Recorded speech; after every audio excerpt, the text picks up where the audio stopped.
Hello guys, welcome back to my channel. Today we are going to continue with the illustrations of marginal costing. Last വീഡിയോയിൽ നമ്മൾ marginal കോസ്റ്റിംഗിൻ്റെ illustration 9 വരെ discuss ചെയ്തിരുന്നു. അത് നിങ്ങൾ കണ്ടിട്ടില്ലെങ്കിൽ തീർച്ചയായും കാണണം. ഈ വീഡിയോസിൻ്റെ കൂടെ തന്നെ നിങ്ങളും പ്രോബ്ലംസ് ചെയ്തു പോവുകയാണെങ്കിൽ അത് നിങ്ങൾക്ക് വളരെ സിമ്പിളായി തന്നെ ചെയ്യാനും മനസ്സിലാക്കാനും സഹായിക്കുന്നതാണ്. ഇന്നത്തെ വീഡിയോയിൽ നമ്മൾ ഇല്ലുസ്ട്രേഷൻ 10 തൊട്ടുള്ള പ്രോബ്ലംസ് ആണ് ഡിസ്കസ് ചെയ്യുന്നത്. സോ നമുക്ക് സ്റ്റാർട്ട് ചെയ്യാം. ആദ്യം തന്നെ നമ്മൾ നോക്കുന്നത് ഇല്ലുസ്ട്രേഷൻ 10 ആണ്. Present the following information to show to the management. ആദ്യം തന്നെ നമ്മളോട് മാർജിനൽ പ്രോഡക്റ്റ് കോസ്റ്റും കോൺട്രിബ്യൂഷൻ പെർ യൂണിറ്റും ചോദിച്ചിട്ടുണ്ട്. അടുത്തത് total contribution and profit resulting from each of the following sales മിക്സിൽ നിന്ന് കിട്ടുന്ന പ്രോഫിറ്റും പിന്നെ ടോട്ടൽ കോൺട്രിബ്യൂഷനാണ് നമ്മളോട് ചോദിച്ചിരിക്കുന്നത്. രണ്ട് പ്രോഡക്റ്റാണുള്ളത്, എയും ബിയും. അതിൻ്റെ ഡയറക്റ്റ് മെറ്റീരിയൽ പെർ യൂണിറ്റും വേജസിൻ്റെയും തന്നിട്ടുണ്ട്. ഫിക്സഡ് കോസ്റ്റ് തന്നിട്ടുണ്ട്. വേരിയബിൾ എക്സ്പെൻസ് പറഞ്ഞിരിക്കുന്നത് 100% ഓഫ് ഡയറക്റ്റ് വേജസ് ആണ്. അപ്പോൾ ഡയറക്റ്റ് വേജസ് തന്നെയായിരിക്കും വേരിയബിൾ എക്സ്പെൻസ് എന്ന് പറയുന്നത് എയുടെയും ബിയുടെയും. സെല്ലിംഗ് പ്രൈസ് പെർ യൂണിറ്റും തന്നിട്ടുണ്ട്. നമ്മളോട് ചോദിച്ചിരിക്കുന്ന സെയിൽസ് മിക്സ് ആണ് തന്നിരിക്കുന്നത്. 3 ടൈപ്പ് സെയിൽസ് മിക്സ് ആണ് ഉള്ളത്. ഇതിന് ഓരോ സെയിൽസ് മിക്സിലും എന്തുമാത്രം പ്രോഫിറ്റ് ഉണ്ടെന്നും ടോട്ടൽ കോൺട്രിബ്യൂഷനാണ് നമ്മൾ കണ്ടുപിടിക്കേണ്ടത്. ടോട്ടൽ കോൺട്രിബ്യൂഷൻ കണ്ടുപിടിക്കുന്നതിന് മുന്നേ നമുക്ക് ആദ്യം ചോദിച്ചിരിക്കുന്ന മാർജിനൽ കോസ്റ്റ് ചോദിച്ചിട്ടുണ്ട്, കോൺട്രിബ്യൂഷൻ പെർ യൂണിറ്റ് ചോദിച്ചിട്ടുണ്ട്. മാർജിനൽ കോസ്റ്റ് എന്ന് പറയുന്നത് വേരിയബിൾ കോസ്റ്റ് തന്നെയാണ്. അപ്പോൾ നമുക്ക് തന്നിരിക്കുന്ന ഇൻഫർമേഷൻ വെച്ചിട്ട് നമുക്ക് മാർജിനൽ പ്രോഡക്റ്റ് കോസ്റ്റിൻ്റെ സ്റ്റേറ്റ്മെൻറ്റ് പ്രിപ്പയർ ചെയ്യാം. ടെക്സ്റ്റിൽ തന്നിരിക്കുന്നത് നമുക്ക് ക്വസ്റ്റ്യനിൽ തന്ന പോലെ തന്നെ സെല്ലിംഗ് പ്രൈസ് എഴുതിയിട്ടുണ്ട്. സെല്ലിംഗ് പ്രൈസ് എയുടെയും ബിയുടെയും അവർ എഴുതി. പിന്നെ നമ്മൾ സെല്ലിംഗ് പ്രൈസിൽ നിന്ന് വേരിയബിൾ കോസ്റ്റ് കുറച്ചാലാണ് നമുക്ക് കോൺട്രിബ്യൂഷൻ കിട്ടുന്നത്. അപ്പോൾ വേരിയബിൾ കോസ്റ്റിന് വേണ്ടിയുള്ള ഇൻഫർമേഷനായ നമുക്ക് ഡയറക്റ്റ് മെറ്റീരിയൽ ഉണ്ട്, ഡയറക്റ്റ് വേജസ് ഉണ്ട്, ഡയറക്റ്റ് എക്സ്പെൻസസ് എന്നും പറഞ്ഞ് നമുക്ക് ഡയറക്റ്റ് എക്സ്പെൻസ് അല്ലാതെ വേരിയബിൾ ഓവർഹെഡ് ആണ്. വേരിയബിൾ ഓവർഹെഡ് നമുക്ക് ഡയറക്റ്റ് വേജസിൻ്റെ 100% തന്നിട്ടുണ്ട്. അപ്പോൾ വേജസ് തന്നെ നമ്മളിവിടെ എഴുതണം. അതാണ് അവിടെ എഴുതിയിരിക്കുന്നത്. അപ്പം സെല്ലിംഗ് പ്രൈസിൽ നിന്ന് മെറ്റീരിയലും വേജസും വേരിയബിൾ ഓവർഹെഡും കുറയ്ക്കുമ്പോൾ നമുക്ക് കോൺട്രിബ്യൂഷൻ പെർ യൂണിറ്റ് കിട്ടും. ഈ വേരിയബിൾ കോസ്റ്റാണ് മാർജിനൽ കോസ്റ്റ് എന്ന് പറയുന്നത്. അപ്പോൾ കോൺട്രിബ്യൂഷൻ പെർ യൂണിറ്റും നമുക്ക് കിട്ടി. പിന്നെ നമ്മളോട് ചോദിച്ചിരിക്കുന്നത് ഈ സെയിൽസ് മിക്സിൽ നിന്ന് കിട്ടുന്ന പ്രോഫിറ്റും ടോട്ടൽ കോൺട്രിബ്യൂഷനുമാണ്. ടോട്ടൽ കോൺട്രിബ്യൂഷൻ കണ്ടുപിടിക്കാൻ ഓരോ സെയിൽസ് മിക്സിൻ്റെയും കൂടെ എക്ക് നമുക്ക് കിട്ടിയ കോൺട്രിബ്യൂഷൻ പെർ യൂണിറ്റ് 4 ആണ്. അപ്പം 100 യൂണിറ്റ് ഓഫ് പ്രോഡക്റ്റ് എ എന്ന് പറയുമ്പം യൂണിറ്റ് ഇൻറ്റു പെർ യൂണിറ്റ് ചെയ്താൽ നമുക്ക് ടോട്ടൽ കോൺട്രിബ്യൂഷൻ കിട്ടും. അങ്ങനെ വേണം നമ്മൾ പ്രോഫിറ്റ് കണ്ടുപിടിക്കാൻ. അപ്പോൾ നമുക്ക് ടെക്സ്റ്റിൽ അതിൻ്റെ പ്രോഫിറ്റ് മിക്സും തന്നിട്ടുണ്ട്. ഒന്നാമത്തെ മിക്സ് എന്ന് പറയുന്നത് എ 100 യൂണിറ്റും ബി 200 യൂണിറ്റുമാണ്. നമ്പർ ഓഫ് യൂണിറ്റ് നമ്മൾ എഴുതി. പിന്നെ നമ്മളിപ്പോൾ കണ്ടുപിടിച്ച കോൺട്രിബ്യൂഷൻ പെർ യൂണിറ്റ് എഴുതി. നമ്പർ ഓഫ് യൂണിറ്റും കോൺട്രിബ്യൂഷൻ പെർ യൂണിറ്റും തമ്മിൽ ഇൻറ്റു ചെയ്യുമ്പോൾ നമുക്ക് ടോട്ടൽ കോൺട്രിബ്യൂഷൻ കിട്ടും. പിന്നെ ടെക്സ്റ്റിൽ പറഞ്ഞ പോലെ നമ്മൾ ഫിക്സഡ് കോസ്റ്റ് എഴുതി. അപ്പം ഇവിടെ ഫിക്സഡ് കോസ്റ്റും ടോട്ടൽ കോൺട്രിബ്യൂഷനും സെയിം ആയതുകൊണ്ട് തന്നെ ഇവിടെ പ്രോഫിറ്റ് ഒന്നുമില്ല, 0 ആണ്. അടുത്ത മിക്സ് നമ്മൾ നോക്കി, ഇവിടെ പ്രോഫിറ്റ് ഇല്ല. അപ്പോൾ നമ്മൾ അടുത്ത മിക്സ് നമുക്ക് തന്നിരിക്കുന്ന വെച്ച് നോക്കും അവിടെ എന്തെങ്കിലും പ്രോഫിറ്റ് ഉണ്ടോ എന്ന്. നമ്മൾ ഈ പറഞ്ഞ പോലെ തന്നെ യൂണിറ്റിൻ്റെ കൂടെ കോൺട്രിബ്യൂഷൻ പെർ യൂണിറ്റ് ഇൻറ്റു ചെയ്യുമ്പോൾ ടോട്ടൽ കോൺട്രിബ്യൂഷൻ കിട്ടും. ഫിക്സഡ് കോസ്റ്റിൽ നിന്ന് കുറയ്ക്കുമ്പോൾ പ്രോഫിറ്റ് കിട്ടും. ഇവിടെ ഇപ്പോൾ 100 rupees പ്രോഫിറ്റ് വന്നിട്ടുണ്ട്. അടുത്ത സെയിൽസ് മിക്സ് നോക്കുമ്പോൾ 200 യൂണിറ്റാണ് പ്രോഫിറ്റ് വന്നിരിക്കുന്നത്.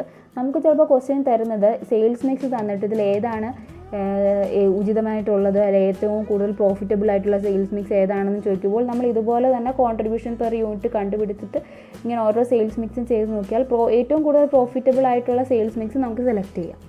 അങ്ങനെ നമുക്ക് എക്സാമിന് ക്വസ്റ്റ്യൻ ചോദിക്കാൻ ചാൻസ് ഉണ്ട്. അതാണ് ഇല്ലുസ്ട്രേഷൻ 10 എന്ന് പറഞ്ഞ ഇല്ലുസ്ട്രേഷൻ 10 വളരെ സിമ്പിളായിട്ടുള്ളതാണ്. നമുക്കത് എങ്ങനെയാണ് ചെയ്യുന്നതെന്ന് മനസ്സിലായി. അടുത്ത നോക്കുന്നത് illustration 11. Following particulars are extracted from the record of a company. Product A product B ആണ്. ഇതിൻ്റെ പെർ യൂണിറ്റ്സ് ആണ് തന്നിരിക്കുന്നത്. സെയിൽസ് എത്രയാണെന്ന് തന്നിട്ടുണ്ട്. കൺസംഷൻ ഓഫ് മെറ്റീരിയൽ എ എന്തുമാത്രം കൺസ്യൂം ചെയ്യുന്നു, ബി കൺസ്യൂം ചെയ്യുന്നു തന്നിട്ടുണ്ട്. Material cost, wages, expense, machine hours തന്നിട്ടുണ്ട്. ഓവർഹെഡ് എക്സ്പെൻസിനെ നമ്മൾ ഫിക്സഡ് എന്നും വേരിയബിൾ എന്നും ഡിവൈഡ് ചെയ്ത് നമുക്ക് തന്നിട്ടുണ്ട്.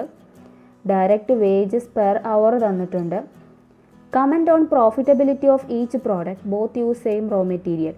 നമുക്കിവിടെ അവർ ചോദിച്ചിരിക്കുന്നത് ലിമിറ്റിംഗ് ഫാക്ടറിൻ്റെ ഒരു പ്രോബ്ലമാണ് ചോദിച്ചിരിക്കുന്നത്. ലിമിറ്റിംഗ് ഫാക്ടർ എന്ന് പറഞ്ഞാൽ നമ്മുടെ പ്രൊഡക്ഷൻ ആവശ്യമുള്ള ഏതെങ്കിലും ഒരു സാധനത്തിന് കുറവ് വരികയാണെങ്കിൽ ആ ഒരു പർട്ടിക്കുലർ യൂണിറ്റ് അല്ലെങ്കിൽ ആ ഒരു പർട്ടിക്കുലർ ഏത് സാധനമാണല്ലോ അതാണ് നമ്മുടെ കീ ഫാക്ടർ എന്ന് പറയുന്നത്. ആ ഒരു അല്ലെങ്കിൽ മെറ്റീരിയലാണ് നമുക്കില്ലാത്തതെങ്കിൽ അത് പ്രൊഡക്ഷനെ നല്ല രീതിയിൽ അഫക്റ്റ് ചെയ്യും.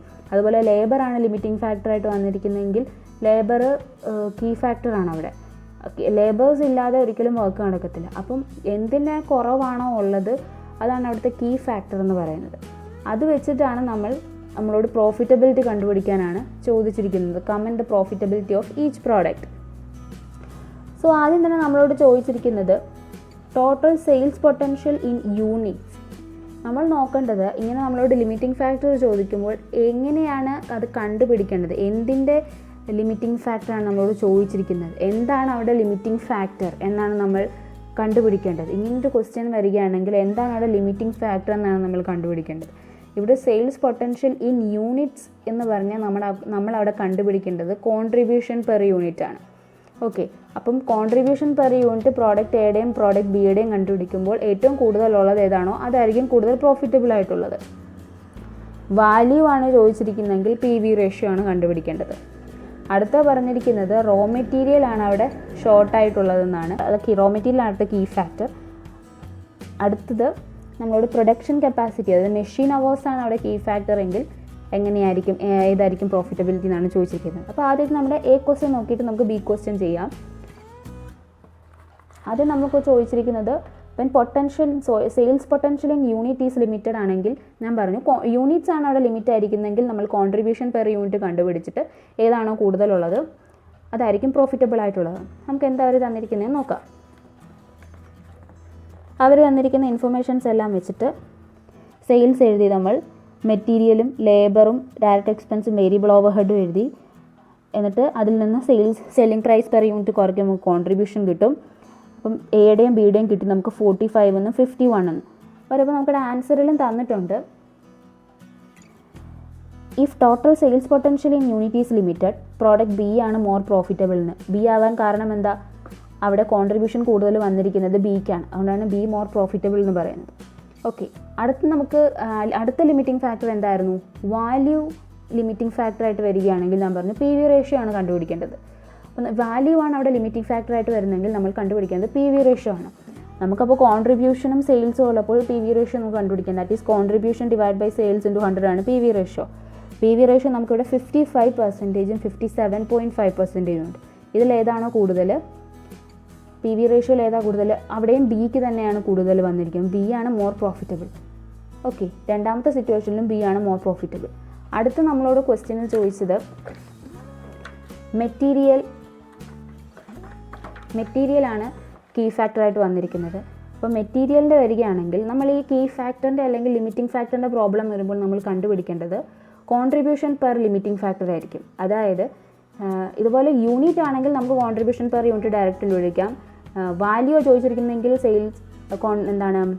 വാല്യൂ ആണ് ചോദിച്ചിരിക്കുന്നതെങ്കിൽ നമുക്ക് PV റേഷ്യോ കണ്ടുപിടിച്ചാൽ മതി.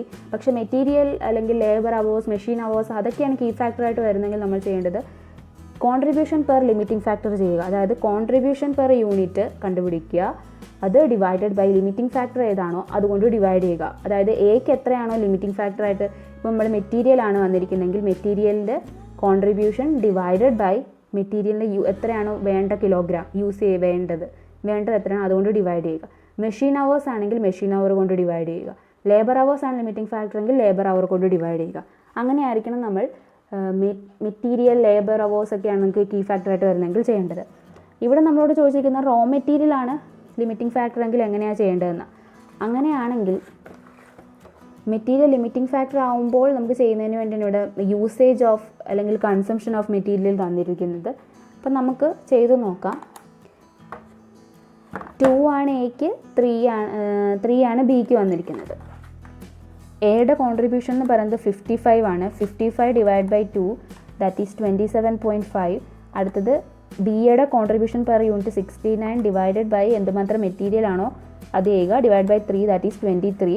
അപ്പോൾ കോൺട്രിബ്യൂഷൻ പെർ ലിമിറ്റിംഗ് ഫാക്ടർ ചെയ്തപ്പോൾ മെറ്റീരിയൽ എക്ക് വന്നിരിക്കുന്നത് 27.5ഉം ബിക്ക് 23. അപ്പോൾ ഇവിടെ എ ആണ് മോർ പ്രോഫിറ്റബിൾ ആയിട്ട് വന്നിരിക്കുന്നത്. മനസ്സിലായോ? അടുത്ത് നമ്മളോട് ചോദിച്ചിരിക്കുന്നത് മെഷീൻ അവർ ആണ് ലിമിറ്റിംഗ് ഫാക്ടർ എങ്കിൽ ഏതാണ് മോർ പ്രോഫിറ്റബിൾ എന്ന്. അപ്പോൾ നമ്മൾ വീണ്ടും അതുപോലെ തന്നെ കോൺട്രിബ്യൂഷൻ പെർ ലിമിറ്റിംഗ് ഫാക്ടർ ചെയ്യണം. കോൺട്രിബ്യൂഷൻ ഡിവൈഡഡ് ബൈ നമുക്ക് എത്രയാണോ ലിമിറ്റിംഗ് ഫാക്ടർ അതായത് മെഷീൻ അവർ തന്നിരിക്കുന്നത് 3 കൊണ്ട് ഡിവൈഡ് ചെയ്യുക, 2 കൊണ്ട് ഡിവൈഡ് ചെയ്യുക. അപ്പോൾ നമുക്കവിടെ മെഷീൻ അവർ കിട്ടും. ഇവിടെ contribution per unit 55 divided by 3 that is 18.33. അടുത്തത് 69 ഡിവൈഡഡ് ബൈ 2 34.4. അപ്പോൾ ഇവിടെ 18.33യും ഇവിടെ 34. അപ്പോൾ ഏറ്റവും കൂടുതൽ ഏതിനാ ബിക്ക്. അപ്പോൾ ബി ആണ് ഇവിടെ മോർ പ്രോഫിറ്റബിൾ ആയിട്ടുള്ള വന്നിരിക്കുന്നത്. അപ്പോൾ ലിമിറ്റിംഗ് ഫാക്ടറിന് പ്രോബ്ലം വന്നാൽ കോൺട്രിബ്യൂഷൻ ബൈ ലിമിറ്റിംഗ് ഫാക്ടർ ചെയ്താൽ നമുക്ക് ആൻസർ സിമ്പിളായിട്ട് ചെയ്യാൻ സാധിക്കും. അപ്പോൾ മെഷീൻ അവറിൻ്റെ മെറ്റീരിയലിൻ്റെ കാര്യം നിങ്ങൾക്ക് മനസ്സിലായല്ലോ. അങ്ങനെ വേണം ആൻസർ നമ്മൾ ചെയ്യാൻ. അപ്പം നമ്മൾ എ പാർട്ട് കംപ്ലീറ്റ് ആക്കിയിരിക്കുകയാണ്. അപ്പോൾ ബി പാർട്ട് എന്താണ് ചോദിച്ചിരിക്കുന്നത് നമുക്ക് നോക്കാം.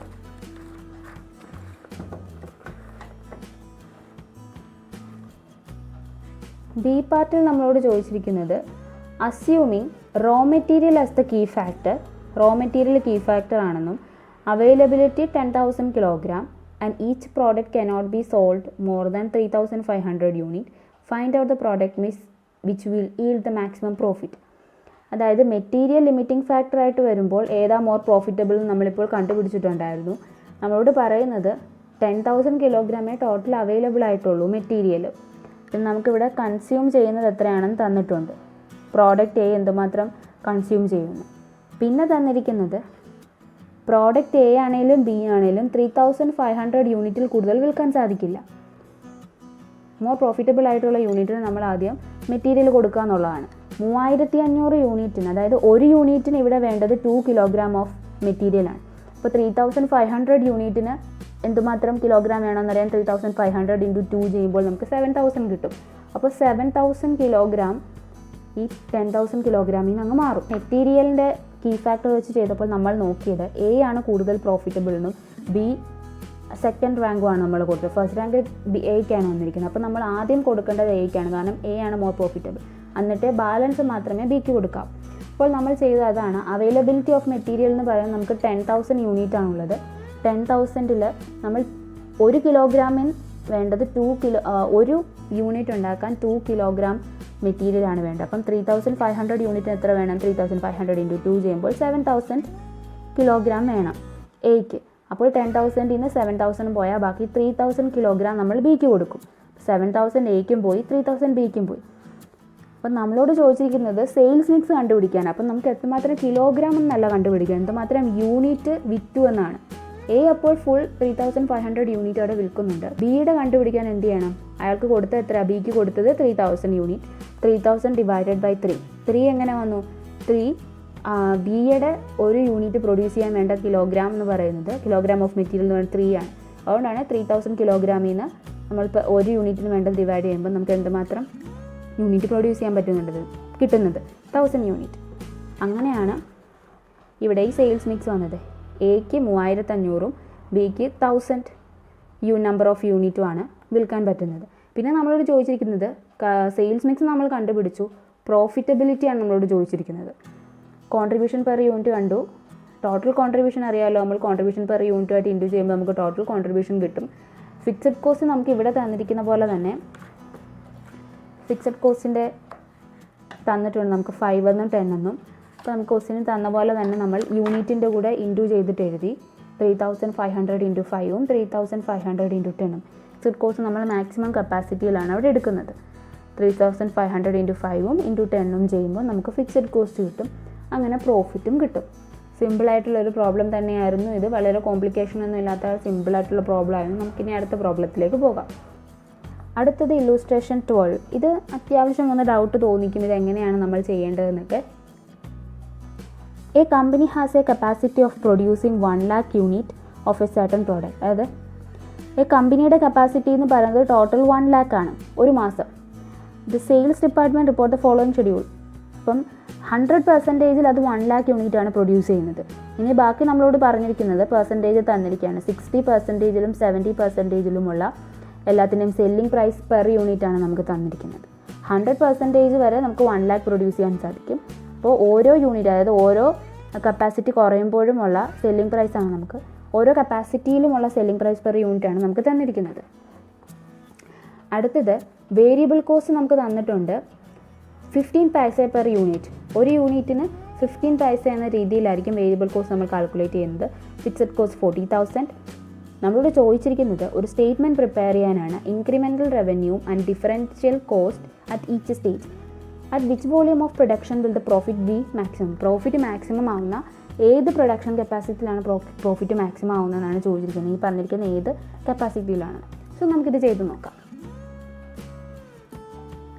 ഓക്കെ, നമ്മളപ്പം ഇല്ലുസ്ട്രേഷൻ 12 അവർ പറഞ്ഞിരിക്കുന്ന പോലെ ഒരു സ്റ്റേറ്റ്മെൻറ്റ് വരച്ചു, മാർജിനൽ കോസ്റ്റ് സ്റ്റേറ്റ്മെൻറ്റ്. എന്നിട്ട് നമ്മൾ ഓരോ കപ്പാസിറ്റി എഴുതി, 60, 70, 80, 90, 100% വരെ എഴുതി. എന്നിട്ട് നമുക്ക് സെയിൽസ് യൂണിറ്റ് എഴുതാം. നമ്മൾ പറഞ്ഞു 100%-ൽ 1 lakh ആണ്. അപ്പോൾ 60%-ൽ എത്രയായിരിക്കും? 60,000. നമുക്ക് വളരെ കൺഫ്യൂഷനൊന്നും ഇല്ലാതെ നമുക്ക് എഴുതാം. 60,000, 70,000, 80,000 യൂണിറ്റ്, 90,000 ആൻഡ് 1 lakh. ഇനി നമുക്ക് സെയിൽസ് റുപ്പീസിലോട്ടാക്കണം. യൂണിറ്റ് അല്ലല്ലോ നമുക്ക് വേണ്ടത്, നമുക്ക് റവന്യൂ ആണ്. അപ്പോൾ അത് സെയിൽസ് പ്രൈസുമായിട്ട് ഇൻറ്റു ചെയ്യണം. സെയിൽസ് പ്രൈസുമായിട്ട് ഇൻറ്റു ചെയ്യുന്നത് എങ്ങനെയാണ്? നമുക്ക് ക്വസ്റ്റ്യനിൽ തന്നിട്ടുണ്ട് സെല്ലിംഗ് പ്രൈസ് പെർ യൂണിറ്റ് എന്ന് പറഞ്ഞു ഓരോ കപ്പാസിറ്റിയിലും. 60%-ൽ ക്വസ്റ്റ്യനിൽ തന്നിരിക്കുന്നത് 0.9 ആണ്. അപ്പോൾ നമ്മൾ ചെയ്യേണ്ടത് 60,000-നെ പറഞ്ഞിരിക്കുന്ന കപ്പാസിറ്റി കൊണ്ട് ഇൻറ്റു ചെയ്യുക. That is 60,000 into 0.9, that is 54,000. അടുത്തത് 70,000 ഇൻറ്റു 0.8, 56,000. 80,000 ഇൻറ്റു 0.75, 60,000. 90,000 ഇൻറ്റു 0.67, 60,300. അടുത്തത് 1 lakh 2.61, that is 61,000. നമ്മളപ്പോൾ സെയിൽസിനെ നമ്മൾ റുപ്പീസിലോട്ടാക്കി ടോട്ടൽ എമൗണ്ട് എഴുതിയിരിക്കുകയാണ്.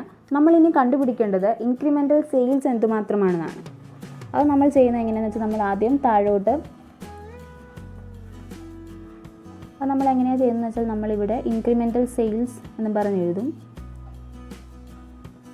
Incremental sales. എന്നിട്ട് നമുക്കിവിടെ 54,000 ആണ്. ഇവിടെ ഒരു ഇൻക്രിമെൻറ്റ്സും ഉണ്ടായിട്ടില്ല. ഇവിടെ ഇൻക്രിമെൻറ്റ്സ് ഒന്നുമില്ല, 54,000 തന്നെയാണ്. 54,000 നിന്ന് അടുത്തത് 56,000 ആയി. അതായത് 2,000 ഇൻക്രിമെൻറ്റ്സ് ഇവിടെ ഉണ്ടായിട്ടുണ്ട്. സെയിൽസ് കൂടുക എന്ന് പറഞ്ഞാൽ റവന്യൂ കൂടുക എന്നാണ്. 2,000 കൂടി. അടുത്തത് 56-ൽ നിന്ന് 60 ആയി, ദാറ്റ് ഈസ് 4,000 കൂടി. 60-ൽ നിന്ന് 300 കൂടി, ദാറ്റ് ഈസ് 300. അടുത്തത് 300-ൽ നിന്ന് 61,000 ആയി, ദാറ്റ് ഈസ് 700. ഇതാണ് നമ്മളുടെ ഇൻക്രിമെൻ്റൽ സെയിൽസ് എന്ന് പറയുന്നത്. അതായത് നമ്മൾ ഇൻക്രിമെൻ്റൽ റവന്യൂ ചോദിച്ചു, നമ്മളത് എഴുതി. അടുത്തത് ഡിഫറൻഷ്യൽ കോസ്റ്റ് അറ്റ് ഈച്ച് സ്റ്റേജാണ് ചോദിച്ചിരിക്കുന്നത്. നമുക്കപ്പോൾ കോസ്റ്റ് കണ്ടുപിടിക്കാം. കോസ്റ്റ് എങ്ങനെയാണെന്ന് വെച്ചാൽ നമ്മൾ ഈ എഴുതിയതുപോലെ തന്നെ നമ്മൾ കോസ്റ്റ് എഴുതുന്നു. വേരിയബിൾ കോസ്റ്റാണ് നമ്മൾ ആദ്യം എഴുതുന്നത്. നമുക്ക് വേരിയബിൾ കോസ്റ്റ് ക്വസ്റ്റ്യനിൽ പറഞ്ഞിട്ടുണ്ട് 15 പൈസ പെർ യൂണിറ്റ് എന്നാണ് പറഞ്ഞിരിക്കുന്നത്. സെയിൽസ് യൂണിറ്റ് എങ്ങനെ കിട്ടിയാൽ നിങ്ങൾക്ക് മനസ്സിലായല്ലോ. എങ്ങനെയാണ്? നമ്പർ ഓഫ് യൂണിറ്റ് ഇൻറ്റു ടെക്സ്റ്റിൽ തന്നിരിക്കുന്ന സെല്ലിംഗ് പ്രൈസ് പെർ യൂണിറ്റ് കൊണ്ട് നമ്മൾ ഇൻറ്റു ചെയ്തു. അറിയില്ലെങ്കിൽ നിങ്ങൾ സൈഡിൽ എഴുതി വെക്കണം, അല്ലെങ്കിൽ പിന്നെ എടുത്ത് നോക്കുമ്പോൾ എങ്ങനെയാണ് വന്നിരിക്കുന്ന ഒരു കൺഫ്യൂഷൻ ഉണ്ടാവരുത്. അടുത്ത വേരിയബിൾ കോസ്റ്റ് വന്നിരിക്കുന്നത് നമ്മളോട് പറഞ്ഞിട്ടുണ്ട് പെർ യൂണിറ്റ്, അതായത് നമ്പർ ഓഫ് യൂണിറ്റ് ഇൻറ്റു 15 പൈസ, ദാറ്റ് ഈസ് 0.15. അപ്പോൾ നമുക്ക് 60%-ലുള്ളത് 60,000 യൂണിറ്റ് ആണ്. 60,000 ഇൻറ്റു 0.15, ദാറ്റ് ഈസ് 9,000. 9,000 ആണ് നമ്മളുടെ വേരിയബിൾ കോസ്റ്റ്. 60%-ൽ 70%-ൽ അങ്ങനെ ചെയ്യുമ്പോൾ 70,000 into 0.15, that is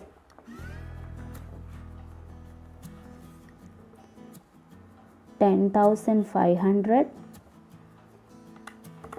80,000 into 0.15, 12,000. 90,000 into 0.15, 13,500. അടുത്ത് നമുക്ക് 1 lakh ഇൻറ്റു 0.15 ആണ്, ദാറ്റ് ഈസ് 15,000. 1 lakh ഇൻറ്റു 0.15 നമുക്കറിയാം 15,000. അപ്പോൾ നമുക്ക് വേരിയബിൾ കോസ്റ്റ് കിട്ടി. ഫിക്സഡ് കോസ്റ്റ് നമുക്ക് ടെക്സ്റ്റിൽ തന്നിട്ടുണ്ട്, ദാറ്റ് ഈസ് 40,000 നമുക്ക് ഓൾറെഡി തന്നിട്ടുണ്ട്. ഫിക്സഡ് കോസ്റ്റ് ഏത് നമ്പർ ഓഫ് യൂണിറ്റിലും യാതൊരു ചേഞ്ചും ഇല്ലാത്തതാണ്. അപ്പോൾ നമുക്ക് വേരിയബിൾ കോസ്റ്റിലുണ്ടായ ചേഞ്ചിനാണ് ഇവിടെ ഇമ്പോർട്ടൻസ് കൊടുക്കേണ്ടത്. ഓക്കെ, നമ്മൾ ടോട്ടൽ കോസ്റ്റ് എഴുതാം. നമുക്ക് ടോട്ടൽ ചെയ്തില്ലെങ്കിലും കുഴപ്പമില്ല, നമ്മൾ വേരിയബിൾ കോസ്റ്റിന് ഡിഫറൻസ് ആണ് എടുക്കാൻ പോകുന്നത്. ആൻസറിലോട്ട് എത്തണം. അതായത് ഡിഫറൻഷ്യൽ കോസ്റ്റാണ് നമുക്ക് കണ്ടുപിടിക്കേണ്ടത്. നമ്മൾ ഇൻക്രിമെൻ്റൽ സെയിൽസ് കണ്ടുപിടിച്ചു, ഇൻക്രിമെൻ്റൽ റവന്യൂ നമ്മൾ കണ്ടുപിടിച്ചു. ഇനി നമുക്ക് കണ്ടുപിടിക്കേണ്ടത് ഇൻക്രിമെൻ്റൽ കോസ്റ്റ് ആണ്. ഇൻക്രിമെൻ്റൽ കോസ്റ്റ് നമുക്ക് നോക്കാം. ഇൻക്രിമെൻ്റൽ കോസ്റ്റ് അത് ഷോർട്ടാക്കി എഴുതി, ഇൻക്രിമെൻ്റൽ കോസ്റ്റ് എന്ന് എഴുതി. അപ്പോൾ ഓരോ കപ്പാസിറ്റി നമുക്ക് തന്നിട്ടുണ്ട്. അപ്പോൾ നമ്മൾ ഫിക്സഡ് കോസ്റ്റ് നമ്മൾ കൺസിഡർ ചെയ്യേണ്ട കാര്യമില്ല, കാരണം അത് എല്ലാ യൂണിറ്റിലും സെയിം തന്നെയാണ്. അപ്പോൾ നമ്മൾ നോക്കേണ്ടത് വേരിയബിൾ കോസ്റ്റിലുണ്ടായ ചേഞ്ചാണ്. 60% യാതൊരു ചേഞ്ചുമില്ല. 70% ചേഞ്ച് ഉണ്ട്. That is 9,000 minus 10,500. That is 1,500. Okay, അടുത്ത 10,500 മൈനസ് 12,000. ദാറ്റ് ഈസ് അവിടെയും 1,500. അടുത്തതും 1,500 തന്നെ. അടുത്തത് 1,500. അടുത്തതും 1,500. ഇവിടെ എല്ലാം 1,500 ഡിഫറൻസ് ആണ് വേരിയബിൾ കോസ്റ്റിൽ വന്നിരിക്കുന്നത്.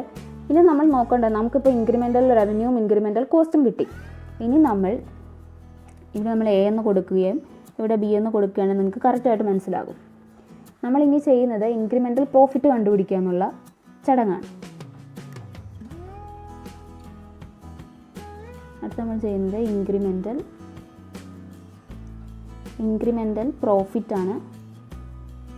That is A minus B. Okay, അപ്പോൾ 2,000 നമ്മൾ എ കിടക്കുന്നത് ഇവിടെ നമുക്കൊന്നുമില്ല. 60% നമുക്കൊന്നുമില്ല, കാരണം എയിലും ബിയിലും എമൗണ്ട് ഒന്നുമില്ല. എന്നാൽ 70% 2,000-ഉം 1,500-ഉം ഉണ്ട്. ഡിഫറൻസ് 500. 4,000-ഉം 1,500-ഉം ഉണ്ട്. 1,500 പോയാൽ ദാറ്റ് ഈസ് 2,500. അടുത്തത് 300-ഉം 1,500-ഉം ആണ്. ഇവിടെ നമുക്ക് റവന്യൂ കുറവാണ്, അതായത് നെഗറ്റീവ് ഫിഗറാണ്. 1,200 അവിടെ വരുന്നുണ്ട്. അടുത്ത നമുക്ക് ഇവിടെയും നെഗറ്റീവ് ഫിഗറാണ് വരുന്നത്. 800 ആണ് നെഗറ്റീവ് ഫിഗർ വരുന്നത്. ഓക്കെ, അപ്പം നമുക്ക് ഇവിടെ ഏറ്റവും കൂടുതൽ പ്രോഫിറ്റ് കാണിച്ചിരിക്കുന്നത് നോക്കുകയാണെങ്കിൽ 80% കപ്പാസിറ്റിയിലാണ് കൂടുതൽ പ്രോഫിറ്റ് നമുക്ക് വന്നിരിക്കുന്നത്. അപ്പോൾ നമ്മൾ ക്വസ്റ്റ്യൻ നമ്മളോട് ചോദിച്ചിരിക്കുന്നത് ഏത് volume of capacity, volume of പ്രൊഡക്ഷനിലാണ് പ്രോഫിറ്റ് മാക്സിമം. നമുക്കപ്പോൾ ആൻസർ എഴുതാം. 80% കപ്പാസിറ്റിയിലാണ് പ്രോഫിറ്റ് ഈസ് മാക്സിമം. ഓക്കെ, അപ്പം നമുക്ക് അത്രയാണ് ഇല്ലുസ്ട്രേഷൻ 12 ചെയ്യാനുള്ളത്. വളരെ സിമ്പിളായിട്ടുള്ളൊരു ക്വസ്റ്റ്യൻ ആയിരുന്നു ഇല്ലുസ്ട്രേഷൻ 12 എന്ന് പറയുന്നത്. നമുക്ക് അത് കാണുമ്പോൾ ഒരു കൺഫ്യൂഷൻ തോന്നും. സ്റ്റേറ്റ്മെൻ്റ് ഒക്കെ പ്രിപ്പയർ ചെയ്യാൻ ചോദിച്ചിരിക്കുന്നു, എങ്ങനെയാണത് പ്രിപ്പയർ ചെയ്യുന്നത് എന്നൊരു കൺഫ്യൂഷനൊക്കെ നമുക്ക് ക്വസ്റ്റ്യൻ കാണുമ്പോൾ തോന്നും. അതിൻ്റെ ഒന്നും നിങ്ങൾ ഒട്ടും ടെൻഷൻ അടിക്കേണ്ട കാര്യമില്ല. വളരെ സിമ്പിളായിട്ട് നമുക്ക് ചെയ്യാൻ പറ്റുന്നതേ ഉള്ളൂ. സോ ഈ 3 ഇല്ലുസ്ട്രേഷൻസ് നമ്മൾ ചെയ്ത് നിങ്ങൾക്ക് മനസ്സിലായല്ലോ. ബാക്കിയുള്ള ഇല്ലുസ്ട്രേഷൻസായി നമുക്ക് അടുത്ത വീഡിയോയിൽ കാണാം. ഇപ്പോൾ ഇത്രയും നിങ്ങൾ ചെയ്തു നോക്കുക. നിങ്ങൾ ഈ വീഡിയോയുടെ കൂടെ തന്നെ ചെയ്ത് നോക്കുകയാണെങ്കിൽ വളരെ പെട്ടെന്ന് തന്നെ പ്രോബ്ലംസ് നിങ്ങൾക്ക് പഠിക്കാൻ സാധിക്കും. റിപ്പീറ്റ് ചെയ്ത് കാണുകയോ പഠിക്കുകയും ചെയ്യുന്നത് നിങ്ങൾക്ക് എക്സാമിന് വളരെ ഹെൽപ്പ് ചെയ്യും. ഇക്വേഷൻസ് ഒക്കെ നല്ലോണം പഠിച്ചിട്ട് ചെയ്യുകയാണെങ്കിൽ ഹെൽപ്പ് ചെയ്യും. നമ്മളിവിടെ ഇക്വേഷൻസ് യൂസ് ചെയ്യേണ്ടി വന്നില്ല. ഈ ക്വസ്റ്റ്യന് നമുക്ക് ഇല്ലുസ്ട്രേഷൻ 12 ഇക്വേഷൻസ് ഒന്നും യൂസ് ചെയ്യേണ്ടി വന്നില്ല. കാരണം നമ്മളോട് ഡയറക്റ്റ് ഒരു സ്റ്റേറ്റ്മെൻറ്റ് ചോദിക്കുകയാണ്. നമ്മളുടെ ഒരു അറിവ് വെച്ചിട്ട് നമ്മൾ ചെയ്യുക എന്നുള്ളതാണ് ഇല്ലുസ്ട്രേഷൻ 12 സോ ഇങ്ങനെയുള്ള ക്വസ്റ്റ്യൻസൊക്കെ നമുക്ക് എക്സാമിന് പ്രതീക്ഷിക്കാം. ഇനി അടുത്ത ഇല്ലുസ്ട്രേഷൻസാണ് നമുക്ക് നെക്സ്റ്റ് വീഡിയോയിൽ കാണാം. ഈ വീഡിയോ നിങ്ങൾക്ക് ഇഷ്ടപ്പെട്ടെങ്കിൽ തീർച്ചയായും ലൈക്ക് ചെയ്യണം, ഷെയർ ചെയ്യണം, സബ്സ്ക്രൈബ് ചെയ്യാൻ മറക്കരുത്. തൊട്ടടുത്തുള്ള ബെല്ലൈക്കൺ ക്ലിക്ക് ചെയ്യുകയാണെങ്കിൽ ഞാൻ ഇനി ഇടുന്ന വീഡിയോസിൻ്റെ എല്ലാ നോട്ടിഫിക്കേഷൻ നിങ്ങൾക്ക് കിട്ടും. സോ ഇനി അടുത്തൊരു ടോപ്പിക്കാണ് നമുക്ക് അടുത്ത വീഡിയോയിൽ കാണാം. Stay happy, stay safe.